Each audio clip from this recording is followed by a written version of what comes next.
Care Coordinator Forum. I'm just going to run through some housekeeping bits and then I'll hand over to Emma, who's from NHSE. She's a Senior Transformation Manager and will be covering all things NHS app. So thank you very much. We'll just go over to the housekeeping. That's just bear with me. So if you want to introduce yourself in the chat and let us know which surgery or PCN you're from. If you can possibly keep yourselves on mute, but if you do have any questions, if you want to put them in the chat and we'll address them. The session will be recorded and it will be shared with you. And if you can kindly participate in the Menti poll, which will be after the actual presentation. And please also know that this is a safe space and it's a support session for care coordinators. I also have one disclaimer as well. So in terms of future sessions, so for future topics that have been scheduled for the Merton Care Coordinator Forum, there is a possibility that it will change only because it's dependent on the availability of the speakers. So we appreciate your understanding. So thank you very much. Emma, I'm going to hand over to yourself now. Thank you. Thank you. I will just try and see if this will work again from Sharon. So whilst that is going on, I'll introduce myself. I'm Emma Halliday and I'm a Senior Digital Transformation Manager working in the Transformation Directorate at NHS England. And I'm joined here today by my colleague. I'll be doing the presentation, but my colleague will be joining in with the Q&A part. So James, I'll let you introduce yourself. Yeah, thanks, Emma. So exactly the same role as Emma, just coming along today to see what's what, because I'll be running some of these sessions moving forward. So nice to meet you all, James Butcher, and I'll keep an eye on the chat whilst Emma's presenting. Thanks, Emma. Thank you.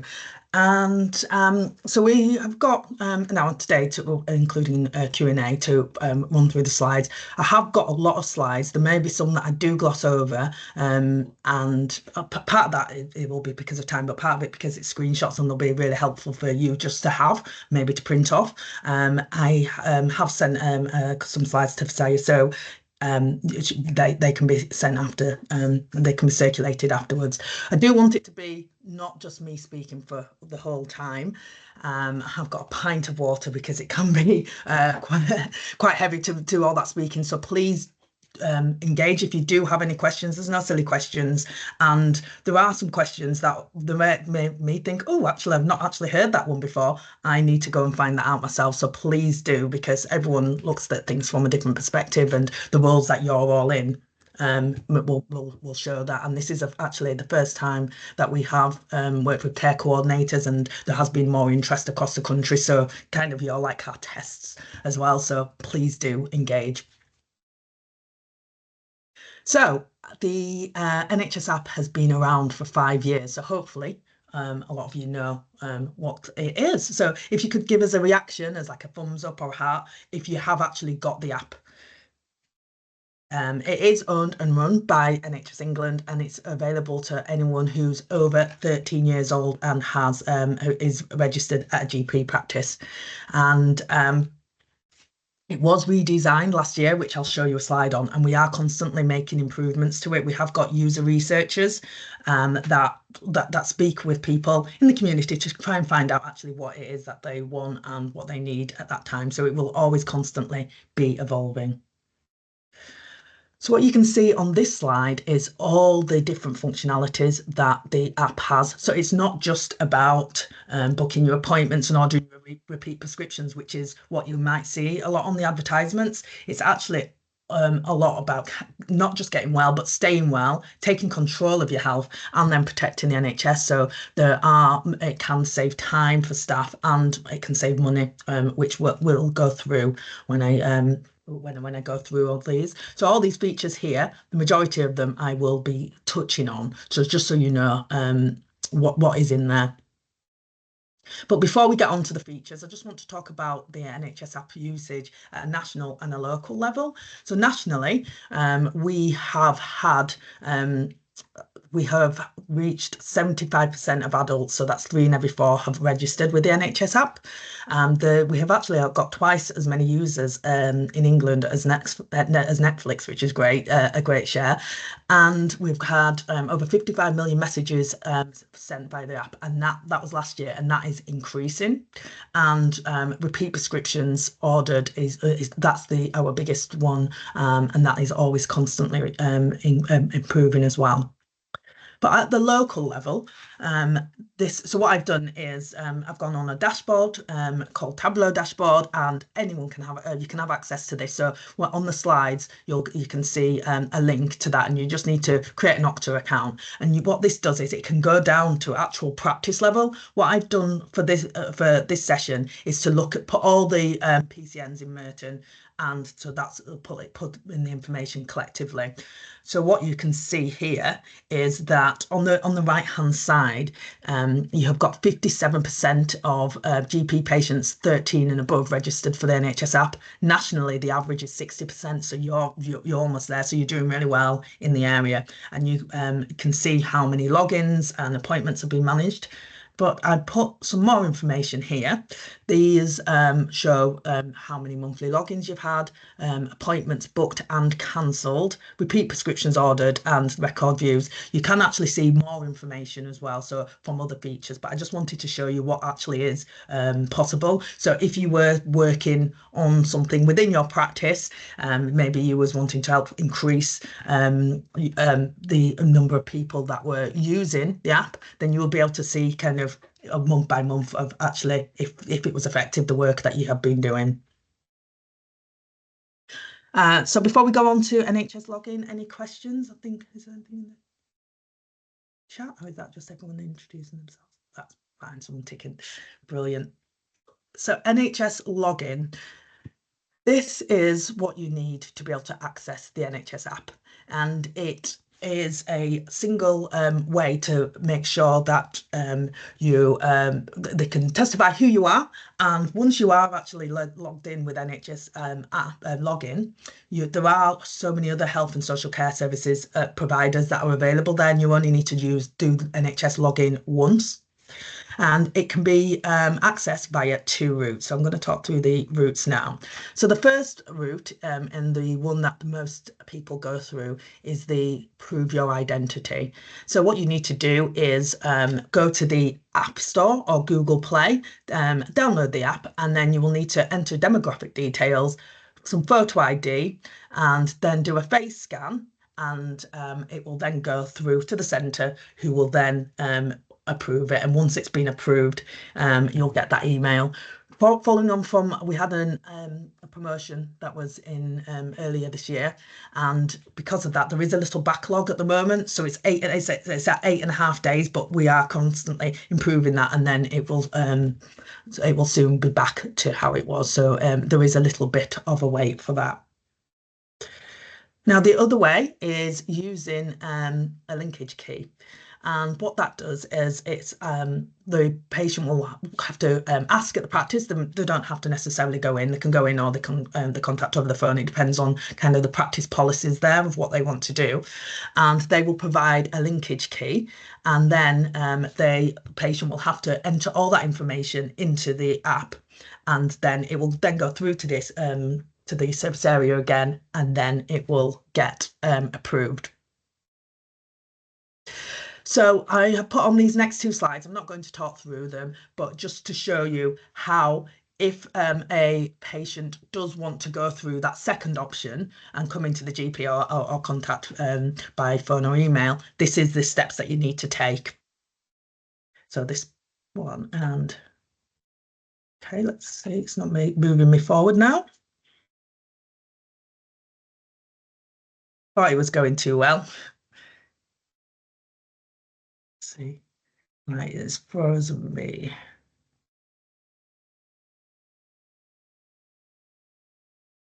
Let's see if it'll do it like that. Apologies for this. I was getting a little bit cocky with it working so well first time. But the slides that are there, it shows you how, if you with an EMIS supplier or TPP, the steps that you do take to print off this linkage key, because that is one thing that has we've had a lot of feedback on, is that people are going in and asking for that, and then staff are not sure actually how to access this. So it may not be a role that you're doing yourself, or it may be a role that you are going to may take on. So this is just to show you how the steps that you have to take in the system. We have here some videos to show you how to use it, log in with the photo ID that I showed you, to prove your identity, and without the photo ID. So videos there, and we have got it in Somali, Romanian and Bengali. I will point out here that these videos were created about 3 years ago. So what you may see the app, the screenshots looking different, but the actual process is the same, and we are looking to update them. And there's links to these videos at the end of the slide deck, so you'll be able to access them there as well. Any questions before I go on to the features?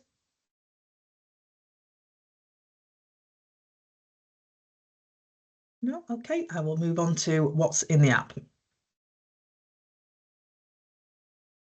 So as I said, the app has been refreshed. We had it was updated at the end of last year, and we made it so it was clearer to understand. It was more personalised, and we've added a campaign box as well, which at the moment is nationally that we change it. So if we're promoting the flu vaccine or something like that, that will be on that front page. And there has been success. It's been like 7 seconds quicker. People have got to where they needed to be. And it is built up from hub pages. So this screenshot just shows you that there's that blue banner at the bottom, and that you'll see that on every James? Emma, I don't know whether it's just me, but all I can see at the moment on the screen is reload display presentation. Has anyone else got that? What can other people see? Can someone else share? I can see a slide which says new NHS app hub pages. Hub pages, that's what. Yeah, likewise, I can see the Right, same. I've obviously got a problem from my end. Thank you. Oh, thank you. worries. That's good to know that people can see that. So yes, so the hub pages. So you'll see at the bottom there's a blue footer, and that's at the bottom of every page, and that's just will help for easy navigation. So and it shows you there like what's on the home page, the different if you're wanting a service like repeat prescriptions, going to 111 online, the Your Health, which is looking at GP health records, and then at the end there's a messaging function. So we request a repeat prescription. So as I mentioned before, this is our most common used feature, and it has grown over 45% in the past year. And I will note here that this is at the moment, it is only for repeat prescriptions. So it's not for acute prescriptions, and it's not for electronic repeat dispensing, because that's led by pharmacies. But we are we have got a team looking into this, because that is a question that is constantly asked.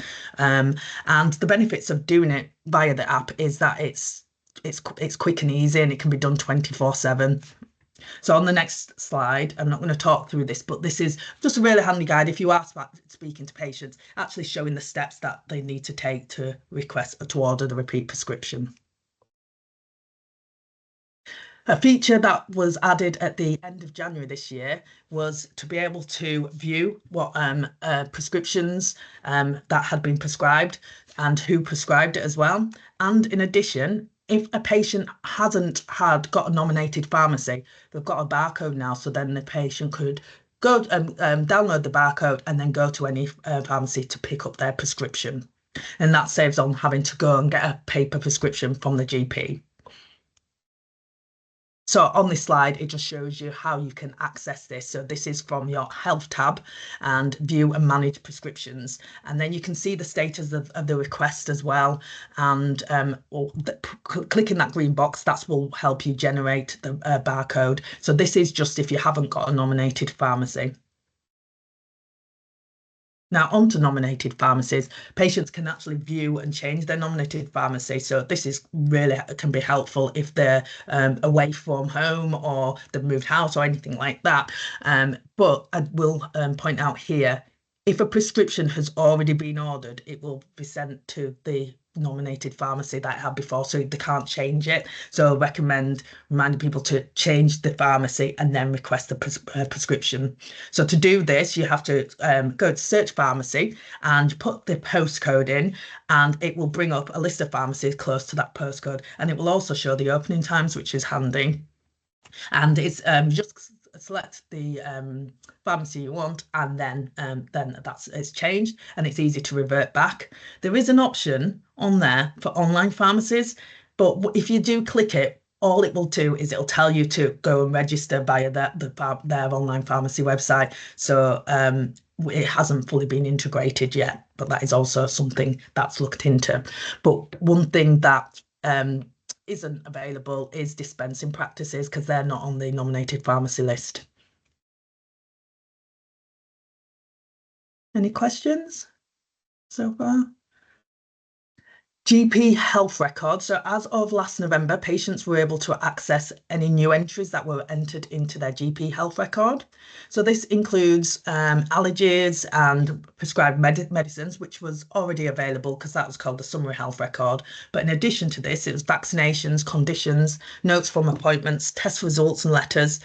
And it is in the G23-24 GP contract that all surgeries are required to offer patients that. So if the practice that you're at, or if you as a patient, if you haven't got that, then maybe have that conversation with the practice just to ask if they actually know that this is something that they should be doing. And it is of a benefit to patients to help them be able to fully manage their health, to actually see the information in there.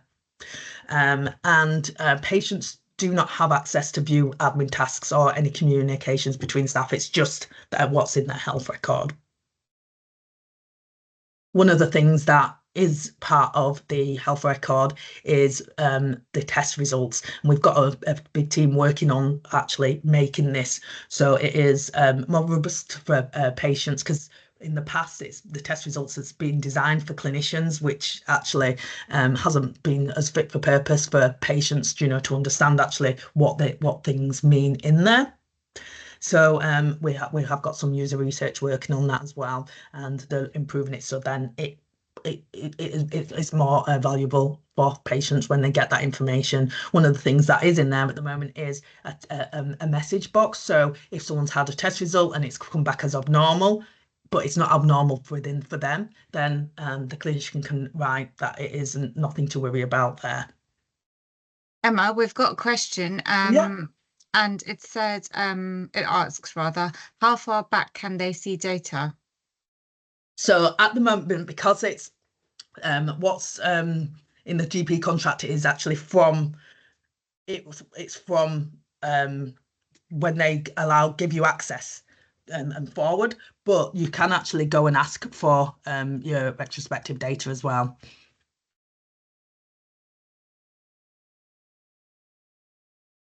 But that'll be on a case-by-case basis. So it's just like once they give you access, that's when you can do it, and then going forward. The next part is electronic referral service, which is known as ERS. And what this allows is a patient to be able to book their first appointment within the NHS app for the hospital or clinic that they're at. And this is done via the Your Health tab, and it's in upcoming past appointments. So although the appointment can only be booked once, you can reschedule, cancel, remind themselves where the appointment is. And this is a feature that a lot of people aren't aware of, but information is in there. So GP appointments, this is something that it varies depending on what practice you're at. The practice that I'm at, they open up their appointments for the next, I think it's like 4 weeks, but it can actually be some practices do it to 16 weeks because that's what it allows. And what we say to do is try and get as many appointments on there as possible, because there's feedback from patients that's saying that there aren't enough appointments. And there can be inappropriate booking on there, so they're kind of scared to use that. So that, for example, a gentleman booked into a smear a test appointment, so then they wanted to not put any of them on because of what had happened, instead of looking into how can we educate the patients and actually name the appointments so that it is understood who can book into it, so that you have got kind of the control to be able to do that.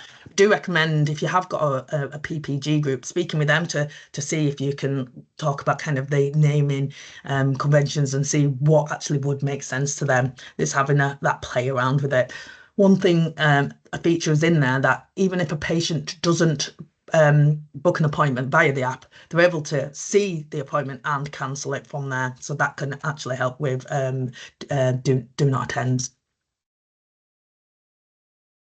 And what we do recommend is setting up a test patient so that you can actually see how appointments appear to the patients in the app. So here's the information, what you need to do. There's something that you need to do in the clinical system and in the NHS app. So I won't talk through this, but that is just really handy if you are wanting to have a little play. So online consultations, this is a way for patients to be able to contact their practice, and it's secure and confidential form. So we are integrated with a number of online consultation suppliers, and they what that means is that it will fill in the information from the person's app, from the details, so they don't have to enter everything, and then it will ask about symptoms and conditions, and so you answer questions. And once the patient has completed this, it will go to the practice and it can be reviewed. So when I have used it at my practice, I get a note to say that I'll receive a response in 48 hours. If I haven't received a response, to contact the practice. And you have got kind of the control to be able to set that. And when a patient goes through this, they'll need to confirm that it's not an emergency. If when they're going through the consultation, they do hit a red flag, they'll be directed just to seek acute care instead. And the online consultation platform, it can be switched off, and some practices switch it off on a weekend so that they don't have that backlog on a Monday. So it is, again, having that conversation with the practice to see actually what works for yourselves. So on this slide is the appointments and the online consultations, the screenshots and the steps to actually go through there. I'll pause for a second. Any questions? Nope. We'll go on to this linked accounts, which is also known as proxy access. What this does is allows patients to be able to share their account with other people, such as family members or carers, and that's when there's that consent in place. So to get access, a patient at the moment will need to go into a practice and then follow up a process to sign up, which includes proving identity, and it's following the existing guidelines that the practice has got for proxy access. What I'll mention here is that parents are able to get access to their child if they're under 11 years old. Once the child turns 11, on the system, it will cut off access, and it will be about that consent basics. So it's having that conversation with the clinician to do a Gillick competency test, and then it will then switch it off again at 16. So once you have got access for someone else's account, you can actually access it down in the NHS app and go to switch profile, so you don't have to then log out and log back in. It will be connected to there, and you'll be able to order repeat prescriptions, book an appointment, look at the health record. One of the things that they can't do is the online consultation.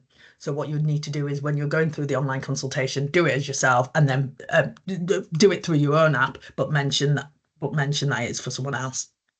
And you can have access to the more than one person. The caveat here is, at the moment, it is only if they're at the same practice. So we do, like, if a patient is wanting proxy access, but via an app at the moment, then EMIS practices and TPP practices, they do have their own apps that do it where they're in separate practices. The NHS app is looking at that, and they're actually looking at the team currently working on applying for proxy access without having to go and contact the practice. Registering for a GP online. So this is integrated into the app, which means a patient can find a GP practice that they want and not have to physically go into the practice to register. They can enter the information there. At the moment, we've got over 2,500 practices that are actually using the service, and we have got patients constantly using that registration. So for more information on that, definitely recommend going onto that link. There is there's some guidance on what you need to do to sign up for that. Emma, we've got a Yep. question in the chat. Okay. And it said, so if parents are separated and registered at different GP sites, they both can't have access to the child's records.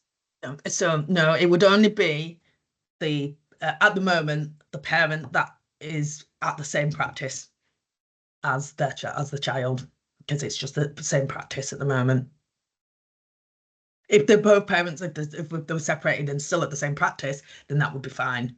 But it's just at the moment. But it is something that is being looked at because they understand with a lot of people who are caring maybe for parents, they don't live near them. So this is something that that is kind of a priority to look at. Hope that answers the question. Any more? Yeah, there is one more. They've asked any idea of a rough roadmap or a fix or a workaround. Say that again, sorry. Is there any rough idea of a roadmap or a fix to work around that problem? So the fix isn't really a fix, it's just using, say, if both were EMIS practices, say, but they're different EMIS practices, say go and use patient access, because it is about patient choice after all. We do want them to use the NHS app, but we do know that not all features are currently there, and they've got a slide on that later on. So that's kind of a workaround. And then with regards to the roadmap, that we have got information later on about the roadmap, but that again is subject to change. So it's but we do have a big proxy team there.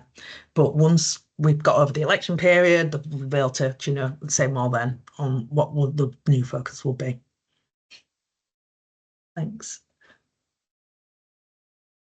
So patients are able to view and manage their hospital referrals and appointments. This is known as Wayfinder. So this launched in September of 2022, and at that time it was being able to look at referrals and appointments, and we've had additional features being rolled out, and that is now available to 82 acute trusts across the country. So on there you can click that link and it'll just show you which trusts are available. So with the additional information, it's been able to complete questionnaires, have messaging, documents, and being able to book, change and cancel appointments.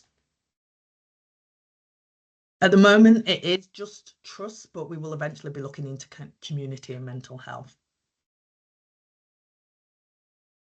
Personal health records. So this feature is subject to areas that have a contract with a personal health record service provider, such as Patient Knows Best. And then where it is available, patients are able to access various services, such as seeing hospital appointments and letters and care plans, viewing test results and tracking the health, and receiving messages. Now on to notifications and messaging. So this is one of the big projects that the NHS App team have been working on recently, and it is a service that is free for health and care services in England to use. What it is it's a single inbox which is in the app, and it allows patients to be able to receive messages sent by their health and care provider. At the moment, it's currently batch messages, and they're constantly working on kind of the different types of messages that will be available. So the benefits of this is that as I mentioned, it's free to use, and so there's that opportunity to save money because it can reduce the amount of money on messages, and it's a safe and secure service because it's come through the app. then it's not a message that will come through like on the phone, and then the patient's having to contact the practice going, is this right? Do I click this link? Because we all know we've probably all received one of these fake messages before. So because it's through the app, it is safe and secure. So, and it's from a trusted sender.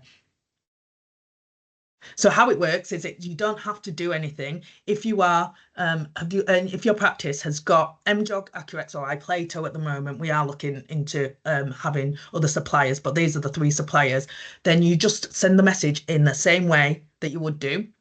And what it will do is if a patient is registered, if they've got the app downloaded and they've got notifications switched on, it will go to, they'll go to the app first. If they do not respond to that message within 3 hours, then it will then revert to the text message. And then after that, if they don't respond to it, then it's like whatever you do next. If you do the email, if you do letters or anything like that. So if they're like at the moment I said 3 hours, but the team have been working with Accurex. So if you're with Accurex, they are working on actually 24 hours, because they know that's 3 hours sometimes is not enough for some people if they're at work and they're not even looking at their phone until they get home. So they're looking at that 24 hours before it does fall back. So a lot of people have been asking about integration with TPP, and that is going to look like it's going to be in the next quarter, and they're looking to integrate with Patches, eConsult, Engage Health and Hero Health as well. At the moment, it is, as I mentioned, just batch messages and non-urgent messages, just one way, but they are actually looking into kind of that single messages and 2-way, and being able to have patients reply with keyword responses. So as I mentioned before, if a patient has their notification switched on, so it's really important that they do have the notification switched on, because although they'll receive the message in their inbox, if they're not notified by it, they'll only know if they're actually logging into the app. So what we have done is make it easier for the patient, so they don't have to, before they had to switch on notifications in their phone device as well as then switch on in the app. Now we haven't got it in the app, so they just need to switch on notifications in their phone device, and then they'll receive that pop-up, on the screen. So we do recommend encouraging patients when they are downloading the app to switch on their notifications for that. And we are going to have so we've got guidance on what you can do to help support patients to do that. NHS 111 online. So this is an alternative to using the phone service. And as it is, if someone goes through it using the app, it will carry over some of their details, so they don't have to check all that information again. And they'll be able to check their symptoms there and get directed to that right level of care. So that's in the services tab. Another feature we've got is actually having the NHS app website in the app, and they're able to look at their health A to Z on the conditions, and instead of having to separately search for that, or actually just typing into Google what the conditions are and then kind of listening to Dr. Google, at least it's using the trusted NHS. And what they can also do is find different NHS services near them. So although they're not within the app at the moment, then they're able to look for dentists and mental health services and other things like that. So what they can also do is select their organ donation preferences, and they can be, if it's using for the first time, or actually changing their decision. So we've since we've had this service, this feature, we've had over 500,000 people go through that, and it's something that they can actually change each time. This is a really useful feature for people who are really interested in helping and supporting the NHS and wanting to register and participate for health research. So you can find this on the homepage. It's just down at the bottom, and it says register for a health research. You just need to enter some demographic details, and then you can choose which areas of research you're interested in. What you have to do at the moment is put in start typing something, and then there will be a list of things that come in, and you put that information in, and then it will find if there's any research within your area, and then be able to contact you. Support for patients. So we know that a lot of patients, the first thing that they do if they've got an issue with the app is come through to the practice, which then is actually adding on a bit of workload. But what we recommend you do is asking them to go straight to the NHS app help desk. Not only will it stop that footfall for you, but it helps us to understand what queries are coming through, because there might be something that is happening in a lot of different areas, and then we can kind of figure out, okay, we've got a problem here. If they don't want to go through the phone, they can go through NHS UK and help me app, and then they can do it online as well. And the same applies for you. If you have got any queries, just use the help desk and then we'll get back to you. Any questions before I go on to future developments? Emma, sorry, can I just ask? So a lot of patients are actually encouraged to go through the website, for example, and on that website there might be some kind of online consultation form. So it might be via the Accurex or, I don't know, an Ask First one, for example. So when they click onto that particular tab or onto that particular form to fill in, is that going to lead into the NHS app? Or, I mean, will it open up in the NHS app, or how will it work? Is it because it's integrated or not? Yeah, it depends. If it's one of the integrated online consultation providers, it will look like that seamless, because it will be integrated, so the information will still be like they're in their app. Oh, I see. So it's going to open up kind of on the website, but then it'll be your form that will load in the background, will it, in the NHS app?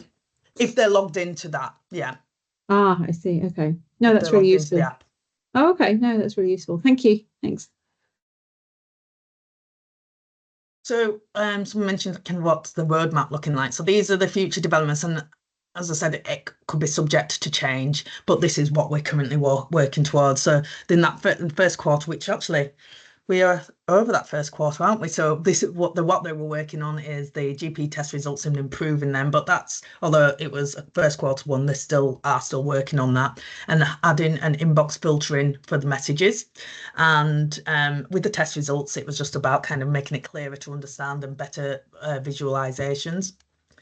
Quarter 2 is looking at integrating maps. So once an appointment's been booked, if you've got in there, that being able to see where that appointment is, whereabouts, and bringing a map up and that address.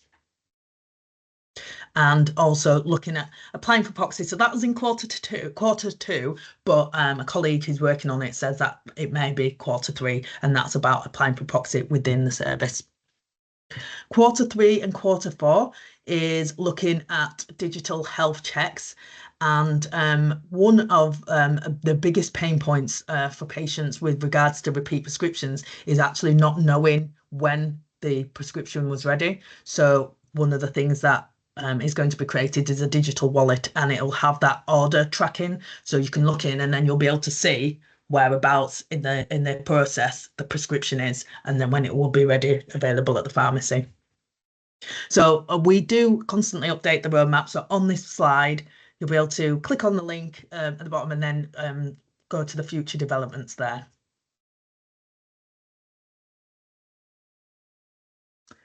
So this is the last section that I'm going through, which is all about how you can promote the NHS app and how we can support you as well.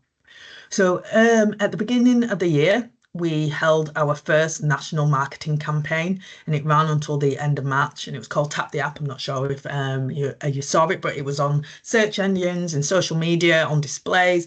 We used it in pharmacies, on their bags and in the screens there. And the result from the campaign was a success, as I mentioned before.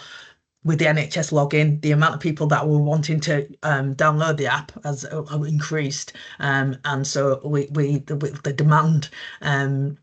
What was that it took a little bit longer to go through the prove your identity, but what it also did, it positively influenced patients who already had the app to actually go in there and actually look at it, and the records views increased, and the number of repeat prescriptions did, and everything actually increased. So the campaign, we are going to have another one in September, because of the success of it. You can actually still, we did all the marketing assets that we used, you can access them via the link, yeah, and use them as a way to promote the app. But we do also have the original NHS app promotional material, and we've got a toolkit, and it has got so much information in there. So there are videos, there's posters that you can download, there's screensavers, the step-by-step guides.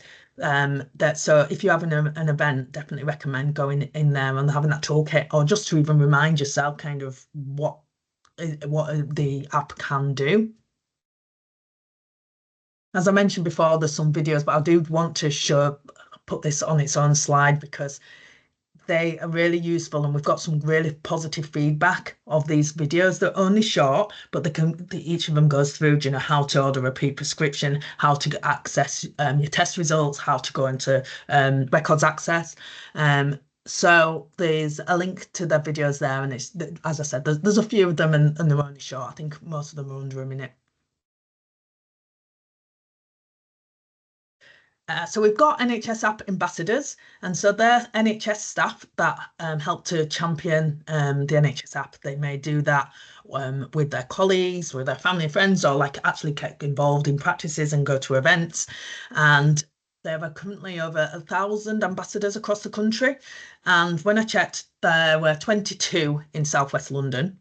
But they're always looking for more. So if you are interested in becoming an ambassador, what they do is they have their own Teams channel, and they have regular webinars and newsletters, and it's just a way to engage with other ambassadors. The woman on the bottom left, Kath, is an ambassador who's actually presented for our team, but also she's presented nationally about actually what she's got out of being an NHS app ambassador and how that's helped her practice. So I definitely recommend, if you're wanting to become one, contact them, but also contact them to find out if there's any app ambassadors that are actually close in Merton that can actually help support you if you need. So this slide is just for reference, and I mentioned before that the NHS app currently doesn't do everything, but this is a comparison table just to show you all the different health apps. We know that there are a lot, and the features that they have got. So if a patient is asking, oh, actually I want my app to do this, then this is a really great go-to slide. And it's something that you can have printed off, and something for a patient to take away, because it is, as I said, it's about patient choice as well. So this slide is to say that the NHS app, it follows web content accessibility guidance, and this is available for actually the app on iOS and Android, as well as for people that log into the web browser. And it's just designed to be accessible for screen readers, for people with low vision, some people who are deaf or hard of hearing, or autistic spectrum dyslexia, all that. And we definitely regularly keep this updated as well, so to ensure that we are following the guidelines. So this is a link to various information. So look, a guidance on how to do appointments, repeat prescriptions. There's the NHS login videos I mentioned. There's what I bolded at the bottom, the NHS app training guidance. So the London region actually created a training pack that was full of so much information, and it actually went down to the technical side of things that we don't present on. And it's so good that we actually put it on our website. So there's the links there, and I've also put a link to our national webinars. So we held one in December and one just recently in May, and you can find out more about the 21st of May one was about notifications and messaging and the campaign. The one on the 19th of December was about kind of the redesign of the app, and we are having the next one, I think will probably be in September, and I think the focus is going to be on proxy access there, but they are going to be like every 3 months. And I have whizzed through that, so this is the last slide, just basically saying, have you got the app? And if you haven't already got the app, then is hopefully this, now you know all the different features, you'll get it. And if you have got the app but you haven't logged in for a while, hopefully you'll log in and actually have a look at all the different things that the features that you can use. It's not just, as I said, about ordering the repeat prescriptions and your appointments. So finished that in record time, being very quiet on the questions, but can have a chat, talk about how you found the app, if you've had any queries, anything like that. James, is there anything that you want to add? It's not, Emma. Thank you. You covered that quite comprehensively, I believe. Emma, can I just ask a question? You know, in terms of kind of messaging, is there any scope that you know, patients will be able to reply to messages? Yes. In future? Yeah. They're looking, let me just see if I can get onto that slide. Yeah, so on this slide, so on the left-hand side, so at the moment we're working at number 1, so they're non-urgent and one-way messaging. The next parts are then adding like kind of keyword replies. So there's like, if it says here, for example, if you smoke, text smoke, and then they'll get something back. And then there is actually, then they'll be moving on to the kind of free text replies as well. I'm not sure exactly where it is on the roadmap for that, because what they're wanting to do is actually bring on more suppliers as well. I'm not sure, James, do you? I think it's some way off, because actually the driver at the moment is what we've got, what's been delivered so far, is getting that working. And was, you know, if your primary care commissioning team from Southwest London was here today, they'd be telling you about the astronomical costs spent on SMS. So actually it's about using that in-app messaging, getting the push notification switched on. But Emma's absolutely right. That two-way messaging is definitely on the roadmap. I wouldn't want to speculate when it will come along. No, that's grand. Thank you. I mean, just out of interest, so all of this information then comes back and it's saved into the clinical system, saved into EMIS. Is that going to happen, or? So, say that again. So with respect to, so for example, if you're sending, I don't know, two-way messaging, I mean, will any of that information get saved into the clinical system? I think that would be more of a question for the because what it does is working with the communication supplier on our side. So okay. So it would be then going back to the supplier to see where then that would be saved. I'm not sure, because they all work differently. So yeah, so when we're integrating the communication supplier, that's the bit that they've been talking and how it works. I'm not sure from the other side how EMIS, for example, would work with Accurex. Okay, no, that's cool. I think at the moment, I think with the batch messaging, for example, if a florey or a questionnaire is sent off, I think it does then go via the NHS app, and the assumption is, yeah, it must just come back into the clinical system. So I was just wondering, with two-way messaging, I assume that's going to be the same then. Yeah. So that's a really great question, but I will just double check. But I think that will be more on how the different suppliers work with it. Okay. Yeah, but with regards to the messages that come into a patient, they all get stored in the app, so they can go through them again. They're not deleted, they're just in there. No, that's fantastic. Thank you. I think go ahead. Yeah. I like the blood test results, graphical information. Can we put a request for it to be more in-depth for patient education? How does higher hematocrit affect us, and ways to bring it down? I suppose that with that, James, that is something that. No, I can kind of pick it up. There is we've got all these squads working on the NHS app, so notification messaging's part of it, proxy. There's also another one working on test results. And actually, some of what's been described in the question has been delivered in the last half a year as part of the programme of work, that enhanced graphing. And I think it's live in EMIS practices. And the amount of traffic to test results pages has gone up immensely in that time, proving that this richer experience is working.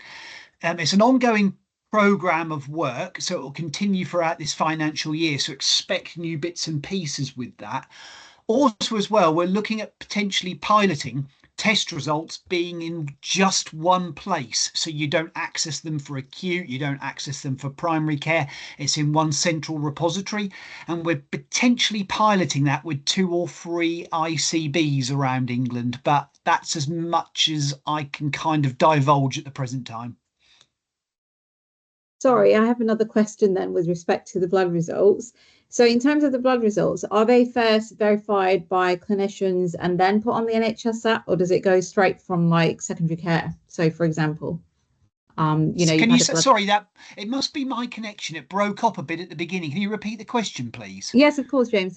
So with respect to blood test results, are they first verified by a clinician and then put onto the NHS app, or is it just kind of straight from the provider? So for example, phlebotomy or from secondary care? It gets verified in the case of secondary care. It would come, I mean, Emma touched on it a bit in the slides, patient engagement portals, which I think Southwest London by and large use Zesty, a supplier called Zesty. I certainly know George's, Kingston and Croydon do. And that information is then surfaced in the NHS app. Okay, no, that's interesting. So essentially, it's loaded onto the NHS app and then into kind of primary care clinical system as well. Correct, yeah. But also as well, and this is where sometimes it can be confusing, it will also sit on, if you like, Zesty's portal. So as a patient, you know, of a hospital in Southwest London, you would also be given a Zesty account. So you can, if you like, bypass the NHS app a bit. But this is actually the same with all of the primary care online consultation features as well. Somebody mentioned early on when Emma was talking about if you go to the website and you've got the online form, actually, in some respects, there's no need to ever actually use the NHS app. And that's something that we have to internally live with. And yet, actually, it's a whole lot easier for me personally to go on the app and have all of this integrated and be able to do my primary care, my secondary care, and just jump off into the third-party suppliers. No, that's really useful. Thank you. No problem. Thank you.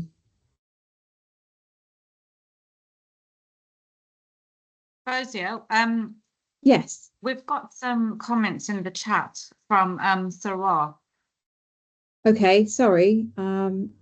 We covered the first part of the question, and the second one, yeah, I mean, again, this is all to do with in the acute environment. And I know for Southwest London, as I say, Zesty's being used. I think Epsom and St Helier it isn't, but I'm really just talking off the top of my head.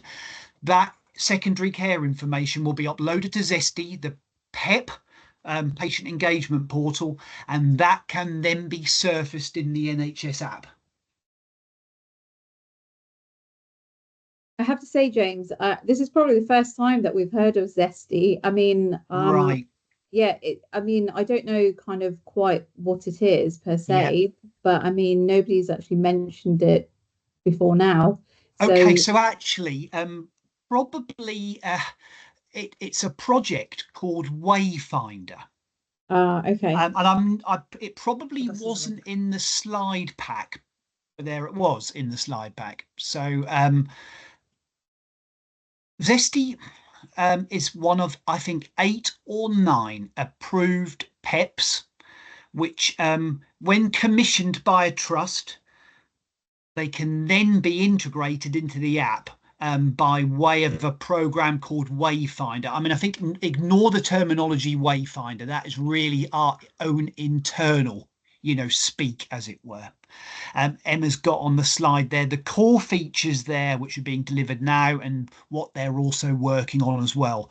So actually we could get lost in this because there's a lot of really good kind of like potential financial savings as well to be realised in acute in terms of like text messaging and letters where everything can be done via in-app messaging using the patient engagement portal.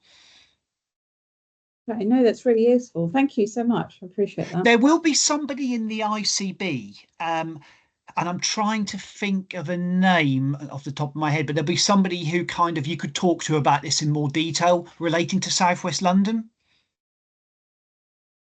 Yeah, no, that would be great. I mean, let me see if I can find a contact for you and drop it into the chat. That'd be helpful. Thank you, James. Yeah. Thanks, James.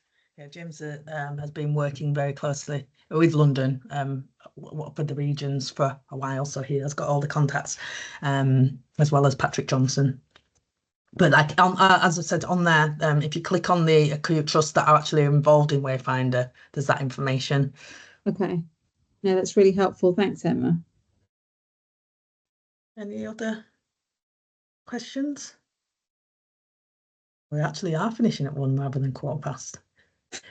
I know that the type of learner that I am when I go to presentations is afterwards I'm like, when it's sunk in, I'm like, oh, that's what I actually want to ask. I want to ask that as well. So if you do have any questions, please do let us know afterwards and we can actually answer them questions for you.